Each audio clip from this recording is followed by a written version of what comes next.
Na semana passada, o Mister John Textor publicou em suas redes sociais uma imagem dele trajado de Papai Noel com as cores do Botafogo e acompanhado com essa descrição aqui.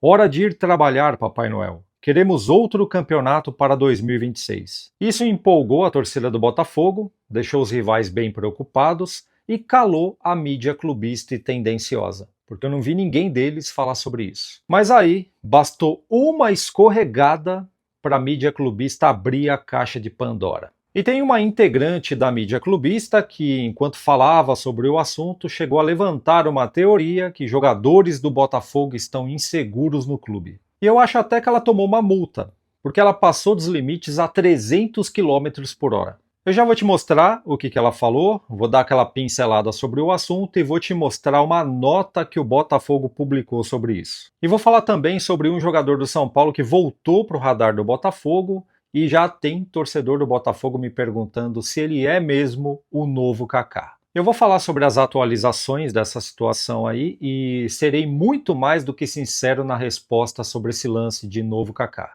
Me aguarde. Mas antes de tudo isso, gostaria muito de desejar para você e para sua família um ótimo ano novo e que seja repleto de saúde, paz e prosperidade. Esse 2026 vai ser um ano fantástico para todos nós. E para dar sorte, já deixa aquele like, tá bom? Esse seu joinha é poderoso. E se você gosta de futebol falado sem clubismo, aqui é o seu lugar. Se você ainda não está inscrito aqui no canal, aproveita, clica no botão inscrever-se aqui embaixo e seja muito bem-vindo. E agora sim, bora ver o que uma jornalista da Sport TV falou sobre o transfer ban que o Botafogo tomou. Está falando de um Botafogo que não pode contratar no primeiro momento e que, de certa forma, gera um pouco de insegurança para os atletas que lá estão.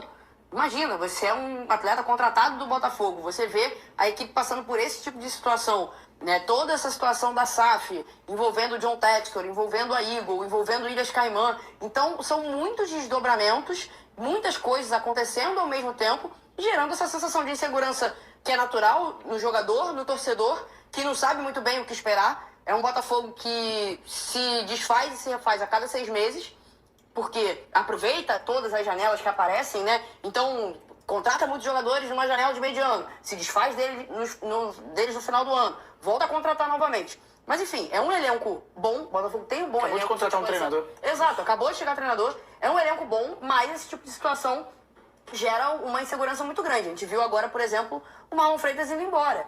O Botafogo vai precisar de dinheiro para tentar resolver esse transfer ban. Como é que ele vai conseguir esse dinheiro? É do atleta. Não tem muito para onde fugir. Aí isso torna, de certa forma, a situação do Botafogo muito instável, né? É um vai e volta, é uma eterna montanha-russa que parece não conseguir se resolver.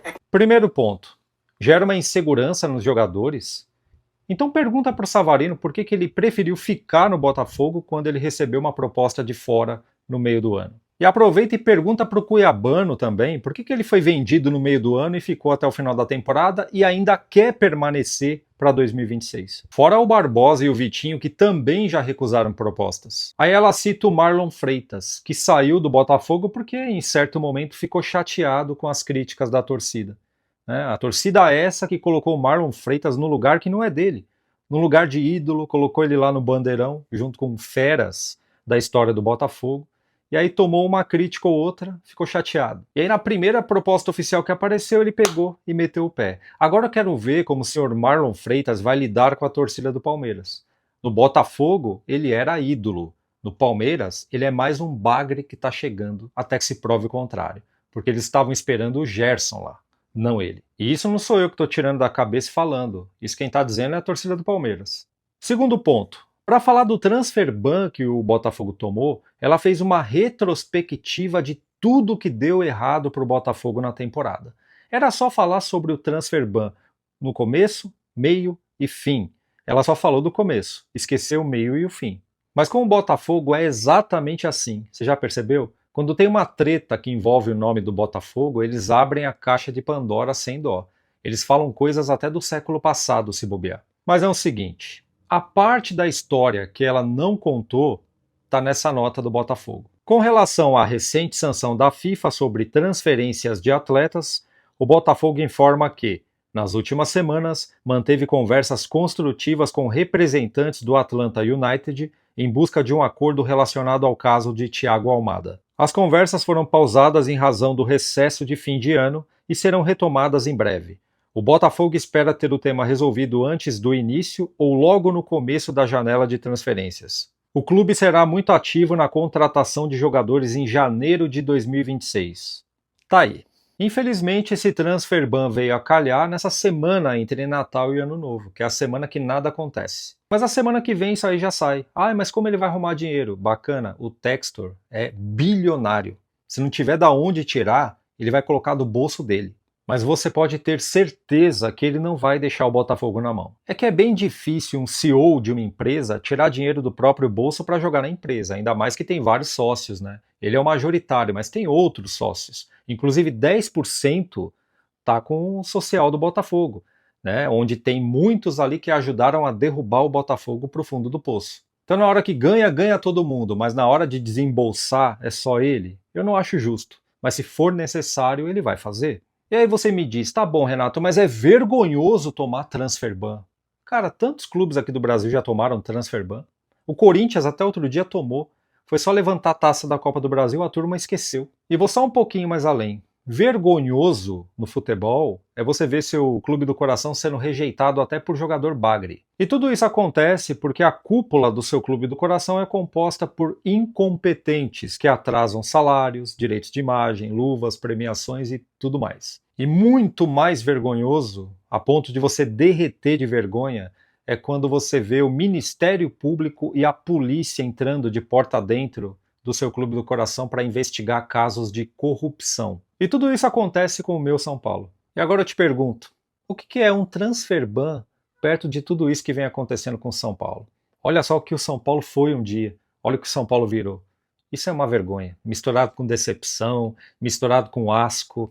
É tenebroso, viu, passar por isso. E você, botafoguense, só ficou incomodado com isso porque a mídia faz um trabalho para te deixar pé da vida com o seu clube, principalmente com John Textor. Eu não estou generalizando, tá?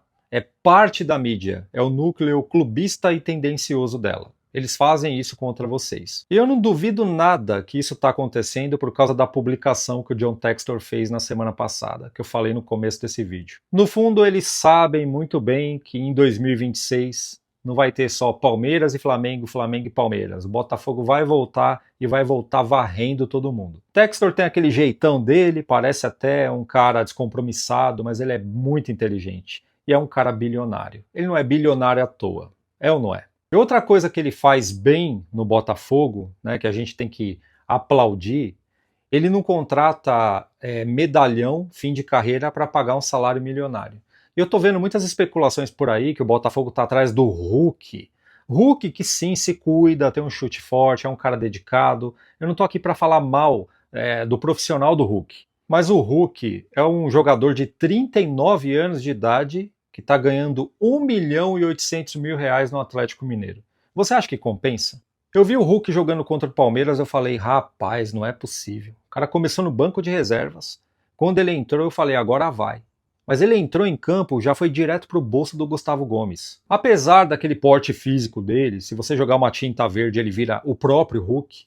E de toda essa dedicação, esse empenho, esse profissionalismo dele, a idade já bateu na porta. E é um jogador que vai chegar no Botafogo ganhando praticamente o mesmo salário que ele recebe no Atlético Mineiro e não vai dar para o Botafogo vender. E outro jogador que o Botafogo está atrás e está engajado atrás desse cara é o Rodriguinho do São Paulo. Garoto novo, rápido, inteligente, né, sagaz em campo, só que já vieram me perguntar se ele é o novo Kaká, que nem estão falando por aí. Cara, eu acho que quem falou isso foi o empresário dele. Aí os torcedores acreditaram, tal, porque tem muita essa coisa, né, do empresário jogar o produto lá em cima, e o produto do empresário de jogador é o jogador. Só que assim, é um bom jogador? É. Que fosse um jogador extraordinário, ainda assim não chegaria perto do Kaká. Eu vou te explicar o porquê. O Kaká, ele faz parte de um grupo que eu chamo de suprassumo do futebol mundial. E esse grupo é composto por jogadores nível lenda, entendeu? Messi, Cristiano Ronaldo, Romário, Ronaldo Gaúcho, Ronaldo Fenômeno, Zagallo, Garrincha, Pelé, tem vários aí, Maradona. Eu não vou citar todos, senão esse vídeo aqui vai durar umas 10 horas, tá? Só dei uma penteada para você entender o nível. E no São Paulo de hoje só tem um jogador que tinha um futuro brilhante pela frente, só que ele se machucou e teve que operar o joelho esquerdo. Eu falo do Rian Francisco. Aquele ali é um mini fenômeno. Para você ter ideia, na base ele fez mais de 100 gols em um pouco mais de um ano e meio. Esse moleque é um monstro. Só que teve a infelicidade de machucar logo o joelho e teve que operar. Então, daqui para frente a gente não sabe o que vai ser. Então é isso, gostaria muito de saber o que você pensa sobre esses assuntos. Coloca a sua opinião aqui embaixo. Não esqueça o like, se inscreva no canal porque eu faço muita questão de você. E se você puder dar uma hypada no vídeo também, o botão tá aqui embaixo, tá? Ou aqui nos comentários que você arrasta para o lado. E tem situações que ele aparece aqui, ó, logo aqui embaixo. Dá uma procurada aí e dê uma clicada nele, por favor. E eu, Renato, vou ficando por aqui. Um forte abraço e reforço. Feliz Ano Novo. Fui!